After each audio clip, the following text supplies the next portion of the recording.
Effectivement, l'agriculture, c'est un domaine prioritaire dans notre pays. Et cela a toujours été d'ailleurs depuis plusieurs décennies. On a toujours déclaré, gouvernements successifs ont toujours dit que l'agriculture était la priorité des priorités.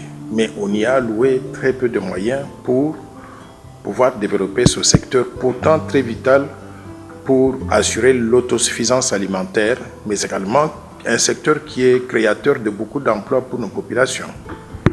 Comme vous savez, près de 70% de la population congolaise vit dans les milieux ruraux, c'est-à-dire dans des campagnes. Et dans ces campagnes, la seule activité qu'il y a, c'est l'agriculture, l'élevage et la pêche. Donc si on arrive à développer ces secteurs, on va non seulement créer des emplois pour ces 70% de la population qui vivent donc dans ces milieux-là, mais surtout on pourra produire suffisamment pour nourrir toute la population congolaise et même générer un excédent qui peut être exporté vers des pays extérieurs et gagner des devises qui peuvent venir renflouer le matelas de devises de notre pays et participer à ce que j'appelle le renforcement de la monnaie nationale. Malheureusement, les gouvernements n'ont pas mis la poche là où se trouve donc la bouche. On a souvent dit que c'est la priorité, mais on n'y alloue pas suffisamment donc de ressources. J'ai regardé l'évolution des budgets de la République démocratique du Congo depuis les 3 dernières décennies. Et on trouve que les allocations au domaine de l'agriculture évoluent entre 3% et 10% des ressources budgétaires. Ce n'est pas suffisant. Alors maintenant, comment est-ce qu'on peut organiser les financements dans ce secteur-là? Dans le cadre du plan Marshall de Noël Tchani pour la reconstruction et le développement de la RDC que j'ai rédigé, j'avais pensé qu'on pouvait organiser les financements de la façon suivante. D'abord, le gouvernement peut travailler avec les secteurs bancaires commerciaux existants. Les banques commerciales, même si elles sont toutes étrangères, le gouvernement peut travailler avec ces banques-là en donnant ce que j'appelle des garanties de remboursement des prêts qui seraient alloués par les banques commerciales aux producteurs, aux agriculteurs. Mais cette solution, qui est dans beaucoup de pays la plus facile à réaliser, trouverait beaucoup de difficultés dans notre pays à se mettre en place correctement. Pourquoi? Parce que notre gouvernement lui-même n'est pas crédible par rapport au secteur bancaire. Le secteur bancaire ne veut pas prendre de risques sur l'État congolais.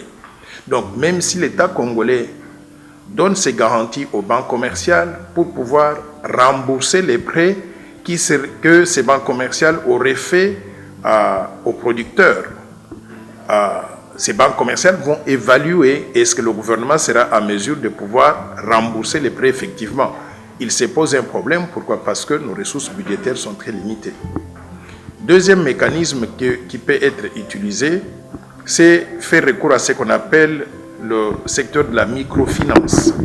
La microfinance, il y a des petites institutions de microfinance qui sont souvent d'ailleurs soutenues par des bailleurs de fonds ou bien par les organisations non gouvernementales, mais qui font des crédits aux paysans, des petits crédits de 200, 300 $, donc dans des milieux ruraux. Malheureusement, ce secteur-là encore, je considère que le secteur de la microfinance est tellement petit pour faire la différence. On fait des petits crédits à quelques personnes, mais ce n'est pas assez dans un pays de 100 millions d'habitants pour arriver donc à atteindre la masse critique et aider tous ceux qui ont besoin donc des financements pour produire à grande échelle. Troisième possibilité, ce serait de mettre en place ce que j'appelle donc des coopératives d'épargne et de crédit. Des coopératives d'épargne et de crédit, ce sont des associations des producteurs eux-mêmes qui se mettent ensemble et qui créent des institutions qui, avec des contributions des membres, peuvent générer suffisamment donc des moyens à prêter aux autres. Mais nous savons aussi que dans notre pays, le problème que nous avons, c'est que les gens n'ont pas de pouvoir d'achat. Donc si on arrive à mettre ensemble les producteurs ou les paysans dans les milieux ruraux, ils sont démunis. Ils n'ont pas donc d'argent pour arriver à contribuer dans ces coopératives d'épargne et de crédit et créer des institutions donc fiables.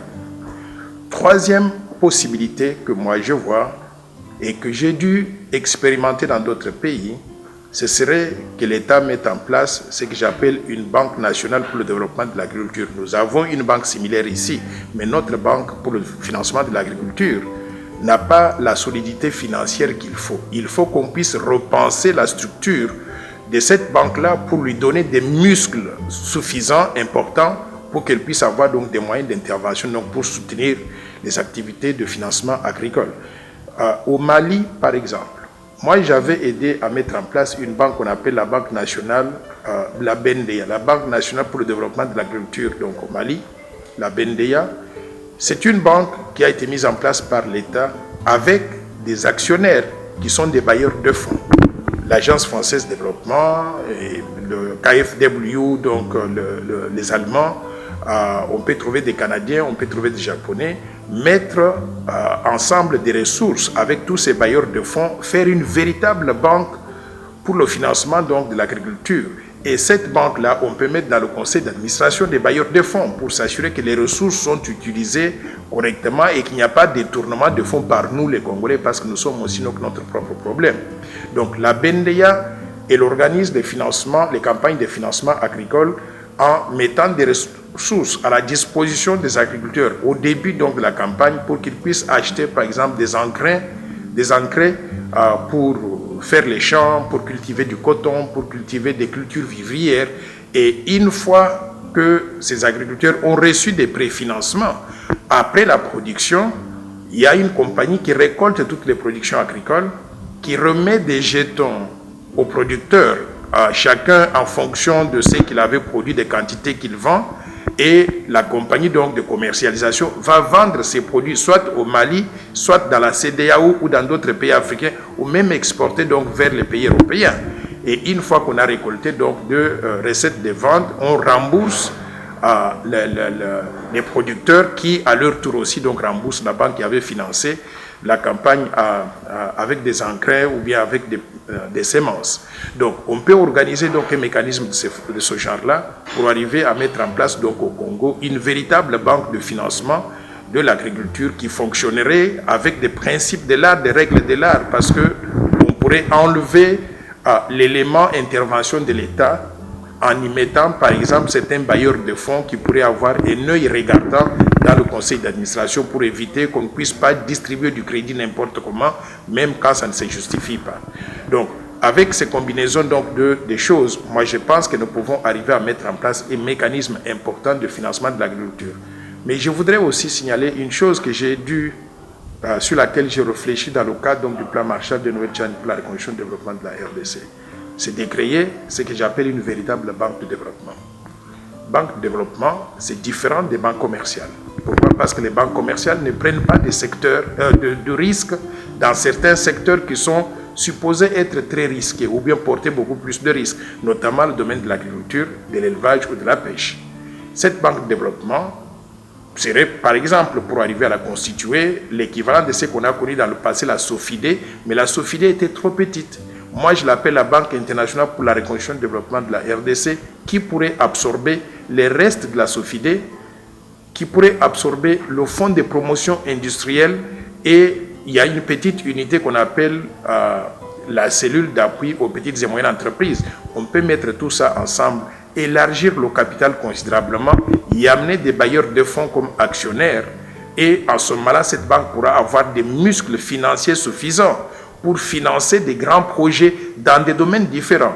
Le domaine des infrastructures, le domaine de l'agriculture, le domaine de l'élevage, de la pêche, le domaine du tourisme, tous les secteurs qui sont négligés actuellement par les banques commerciales. Donc, je pense que cette combinaison donc, de techniques pourrait nous permettre donc à doter la RDC des mécanismes puissants de financement de l'agriculture, mais également d'autres secteurs importants qui ont un impact sur le développement donc, du pays.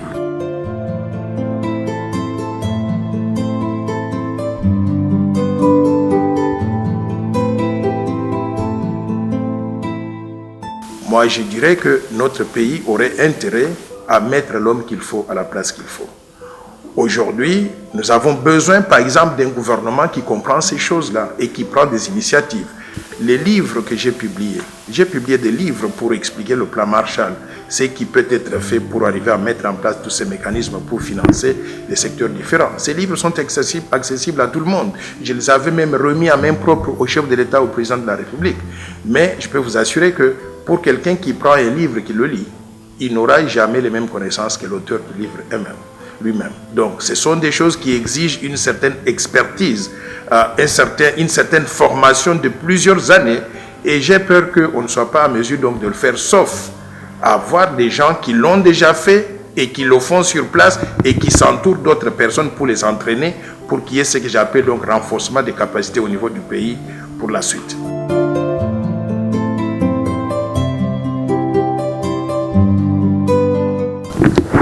La Banque internationale pour la reconstruction et le développement de la RDC que je projette pour la République démocratique du Congo, ce serait une grosse banque, c'est-à-dire une banque équivalente à la Banque africaine de développement, mais à une échelle réduite au niveau donc du pays. Nous parlons donc de plusieurs milliards de dollars donc de fonds, de ressources que cette banque pourrait mobiliser pour financer le développement. Je parle par exemple d'un budget annuel qui pourrait avoisiner les 25 milliards de dollars pour cette banque-là. Donc ce serait... je vous donne un exemple pour que les gens puissent comprendre, parce que certaines personnes pensent que je sors ces chiffres-là pour m'amuser. Nous sommes un pays qui veut se reconstruire. Nous parlons tous de la reconstruction et du développement. Pour nous reconstruire, nous avons besoin, par exemple, de construire 4 ou 5 aéroports internationaux, Moza et à Lubumbashi, l'autre à Kisangani, à Mbujimaï ou peut-être du côté de l'Équateur. 5 aéroports modernes. Mais comment voulez-vous construire ces aéroports-là sans pouvoir avoir un mécanisme qui mobilise les ressources et qui les utilise pour exécuter donc les projets? Un aéroport simplement peut coûter 2-3 milliards de dollars. Donc on a besoin de mécanismes puissants de mobilisation des ressources, non seulement des ressources intérieures, mais également des ressources internationales, pour arriver à utiliser ces ressources pour financer la réalisation de ces projets. Je donne un deuxième exemple. Nous voulons construire des autoroutes qui aillent de Banana jusqu'à Mahagi dans la province orientale, ou bien des autoroutes qui aillent de Sakanya au bas du Katanga jusqu'à Zongo à la frontière avec la République centrafricaine. Ces autoroutes-là coûtent des milliards. Nous ne pouvons pas dire que nous sommes un pays qui va construire ces choses si nous n'avons pas un mécanisme de mobilisation des ressources et d'exécution de ce projet-là. La banque que je propose serait une institution pour mobiliser ces ressources à l'interne, mais également à l'international, mais surtout qui va s'assurer de la mise en œuvre réussie de ces projets-là. Je donne un exemple pour m'expliquer. Nous avons les seaux de moutons. On veut construire 15 seaux de moutons. Jusqu'à présent, on a pratiquement terminé 2 ans, aucun saut de mouton n'est terminé. Je pense que le seul qui est terminé, c'est celui au rond-point Mandela. Les 15 autres, et pourtant un saut de mouton n'a qu'une longueur d'environ 50 mètres. Nous sommes incapables de terminer la construction de ces sauts de mouton. Comment pouvons-nous envisager la construction donc des grandes autoroutes avec des milliers de kilomètres donc de longueur si on n'a pas un mécanisme donc de suivi, de mobilisation des ressources, mais aussi de contrôle et évaluation après que le projet ait été initié? La banque que je propose pourrait jouer ce rôle-là.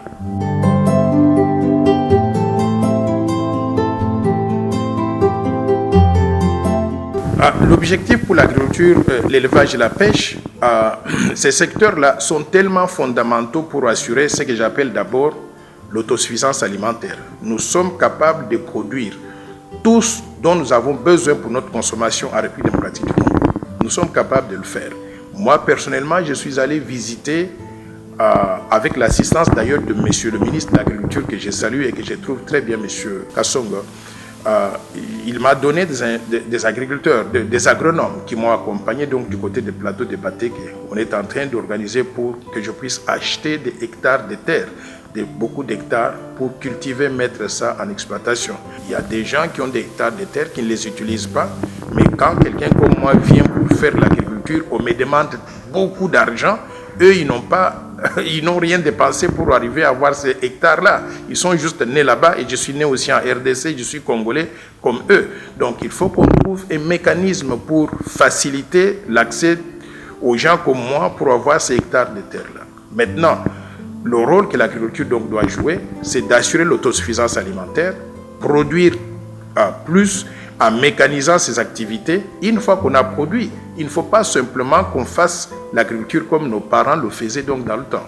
Il faut qu'on arrive à moderniser l'agriculture, c'est-à-dire à prendre les productions et à faire la transformation locale en ajoutant de la valeur, en mettant ces productions dans des boîtes de conserve ou bien dans des sachets pour préserver et les conserver pour des consommations futures, mais également à les préparer pour la distribution à l'intérieur de la RDC pour que les coins qui ne produisent pas puissent avoir accès à ces productions pour leur consommation, mais également qu'on soit prêt à pouvoir vendre ces productions à l'extérieur, exporter vers l'Union européenne, vers d'autres pays africains, vers les États-Unis.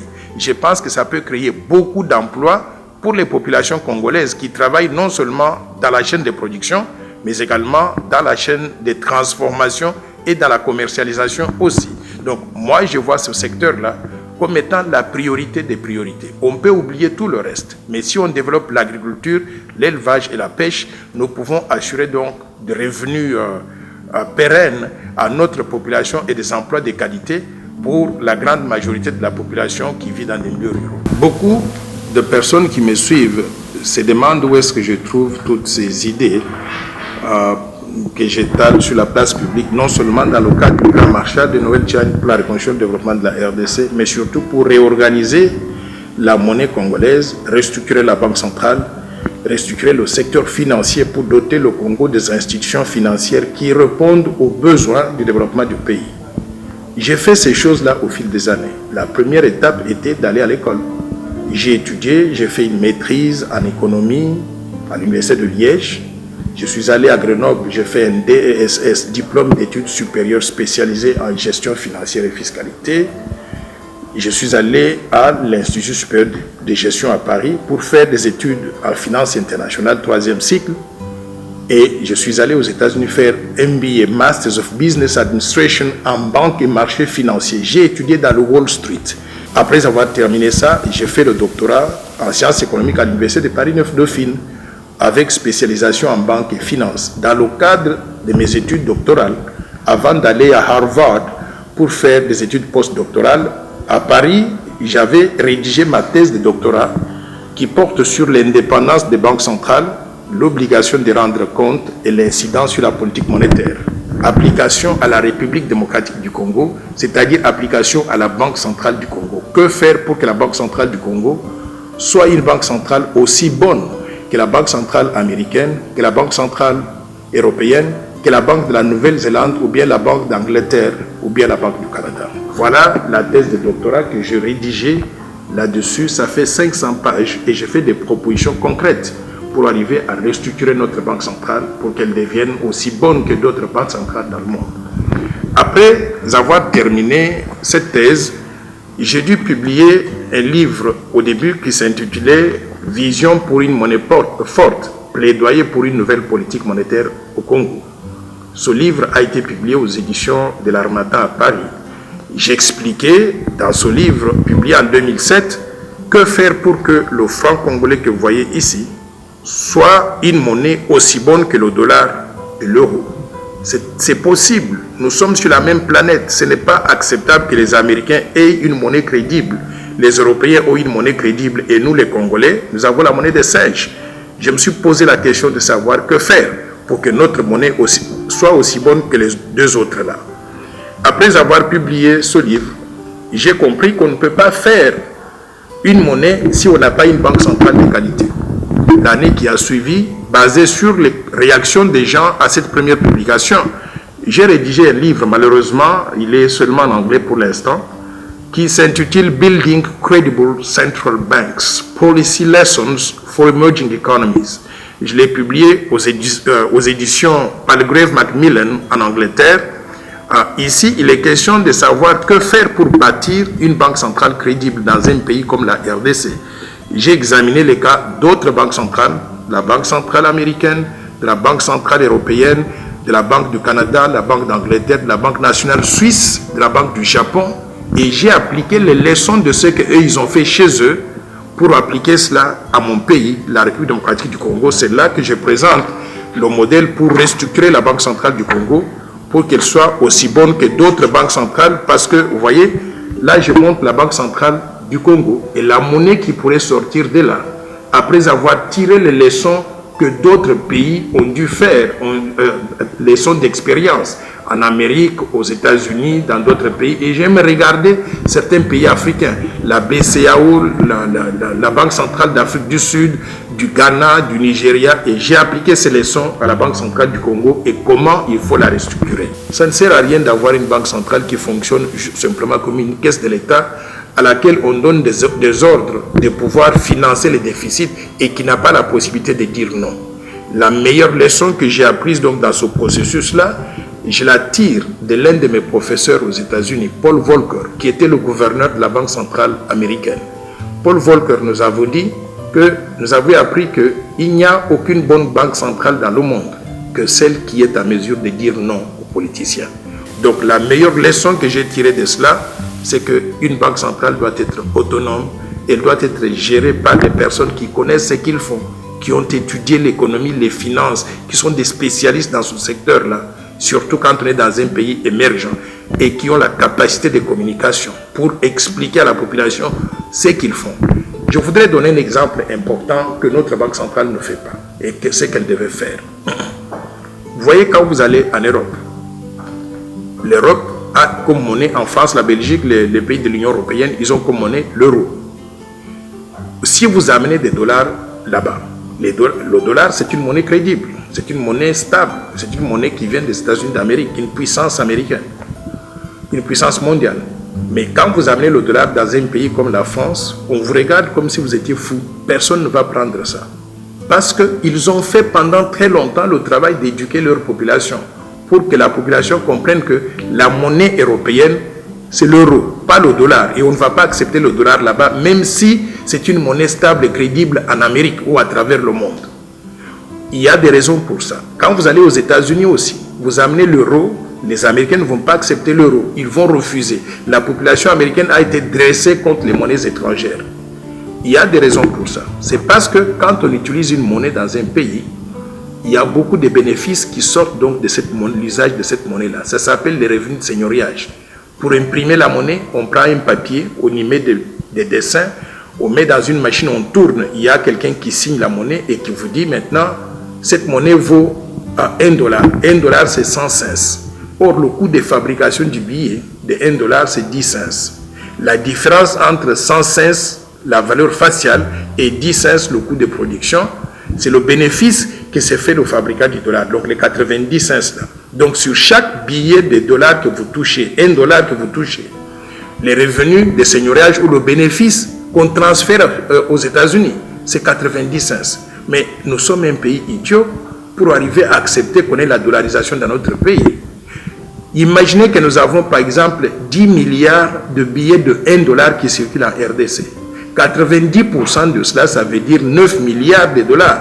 C'est le bénéfice que nous avons perdu, nous, la RDC, au profit des Américains. Mais nous fonctionnons comme pays à perte. Nous devons faire ce travail pour éduquer notre population et notre banque centrale n'a pas fait ce travail-là. Troisième ouvrage que j'ai publié, c'est celui-là, La bataille pour une monnaie nationale crédible.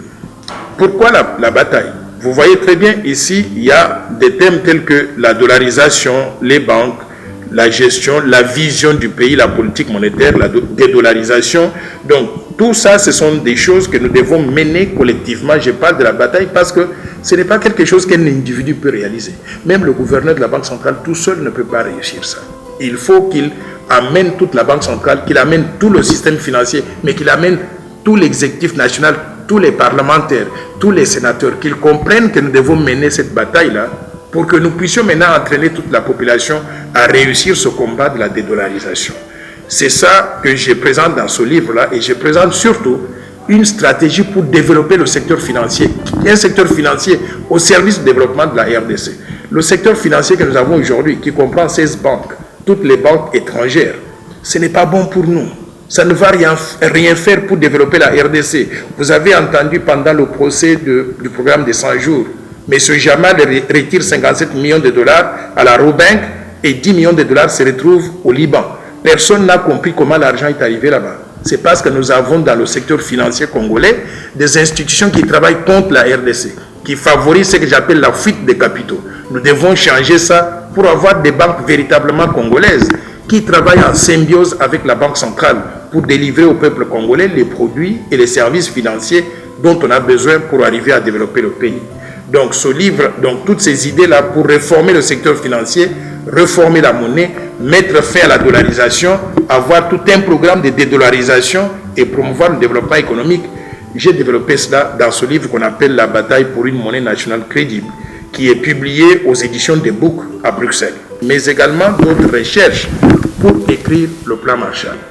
Mon plan Marshall, on l'appelle la force du changement. Et je vous signale qu'il est préfacé par quelqu'un qui m'a vu à l'œuvre chez lui. Je l'ai conseillé, j'ai conseillé son pays et nous avons réalisé des résultats qui sont vérifiables. C'est l'ancien président du Sénégal, Abdoul Diouf. J'ai conseillé Abdoul Diouf pendant qu'il était président. J'ai conseillé son successeur, Abdoulaye Wade. Et les résultats de ce travail-là sont visibles. Le premier des résultats, c'est quoi?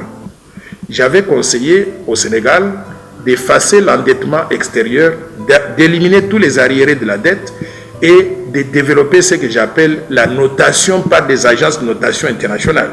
Le Sénégal est noté et peut émettre sur le marché des emprunts obligataires pour récolter des ressources à utiliser pour financer des grands projets tels que l'aéroport. Vous avez entendu qu'ils ont inauguré un grand aéroport international tout récemment. C'est le résultat de ce travail-là. Pour construire les autoroutes, les chemins de fer, c'est faisable. Donc voilà un livre que j'ai publié qui porte donc le plan Marshall et qui détaille toutes ces idées, des programmes différents à mettre en œuvre pour développer la RDC et créer des emplois pour tout le peuple congolais. Les ouvrages ne sont pas disponibles en République démocratique du Congo. Le problème avec ces ouvrages, c'est que la plupart, tous d'ailleurs, je les ai publiés en Belgique, en France ou en Angleterre ou aux États-Unis. Effectivement, il y a un problème à les amener ici. Et je n'ai pas pu les mettre sur le marché ici, mais ils sont accessibles sur Internet. Et des professeurs d'université, des chercheurs peuvent commander ces livres sur Internet, ou bien si vous avez des amis qui sont en Europe, en Belgique, en France ou aux États-Unis, au Canada, vous pouvez demander qu'ils puissent donc vous les commander et vous les envoyer ici.